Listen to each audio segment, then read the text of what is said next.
बिहार की राजनीति में इन दिनों एक नाम बेहद सुर्खियों में है और वो नाम है बीमा भारती का।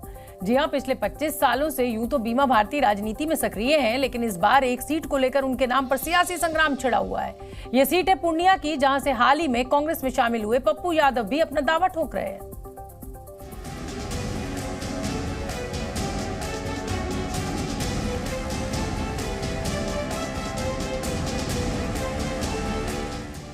बिहार की राजनीति में इंडिया गठबंधन में शामिल दलों ने सीट शेयरिंग पर अंतिम फैसला होने से पहले ही कुछ सीटों पर अपने उम्मीदवारों के नाम का ऐलान भी कर दिया। इन्हीं में एक नाम है बीमा भारती का, जिन्हें चुनाव से ठीक पहले जेडीयू से आरजेडी में शामिल किया गया और फिर पूर्णिया सीट से उन्हें उम्मीदवार भी बना दिया गया। बीमा भारती के सिर पर जैसे ही आरजेडी प्रमुख लालू प्रसाद यादव ने हाथ रखा तो बीमा भारती के बोल भी बदल गए।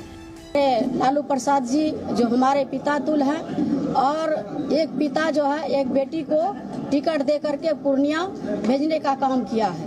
जो भाजपा के लोग हैं जिस तरह से परेशान किया गया है और उसका हम लोग मुंहतोड़ जवाब देने के लिए हमारे सभी महागठबंधन के कार्यकर्ता, पूर्णिया के जनता सभी तैयार है उनको सबक सिखाने के लिए।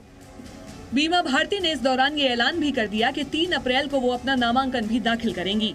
नॉमिनेशन 3 तारीख को हम करेंगे। पूर्णिया जनता से मैं आग्रह करती हूँ 3 तारीख को सभी लोग पूर्णिया में रामभूमि मैदान स्टेडियम में आने का काम करेंगे। बिहार की सियासत में बीमा भारती कोई नया नाम नहीं है। 5 बार विधायक और 2 बार नीतीश मंत्रिमंडल में मंत्री रही बीमा भारती ने करीब 25 साल पहले अपने राजनीतिक करियर की शुरुआत की थी। बीमा भारती ने साल 1997 में सियासत की दुनिया में कदम रखा। साल 2000 में वो निर्दलीय विधायक बनी। 2005 में आरजेडी के टिकट पर विधानसभा चुनाव लड़ा, जिसमें वो हार गयीं। लेकिन अक्टूबर 2005 के मध्यावधि चुनाव में वो फिर जीत गयीं। इसके बाद बीमा भारती जेडीयू में शामिल हो गयीं। तब से अब तक बीमा भारती 5 बार विधायक बन चुकी हैं और मौजूदा समय में वो पूर्णिया के रुपौली विधानसभा क्षेत्र से विधायक हैं। 2014 और 2019 में नीतीश कैबिनेट में उन्हें मंत्री भी बनाया गया।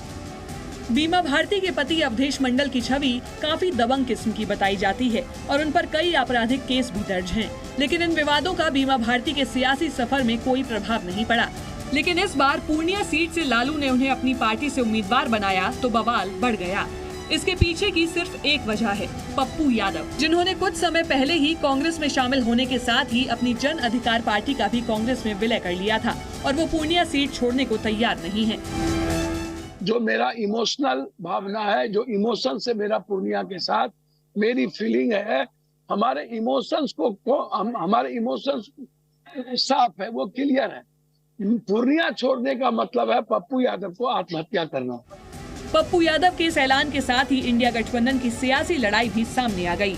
ऐसे में सवाल ये कि क्या कांग्रेस पप्पू यादव को मना पाएगी या बीमा भारती को पूर्णिया सीट से हटाने के लिए आरजेडी को राजी कर पाएगी। इस बीच पप्पू यादव ने गेंद कांग्रेस के पाले में डाल दी।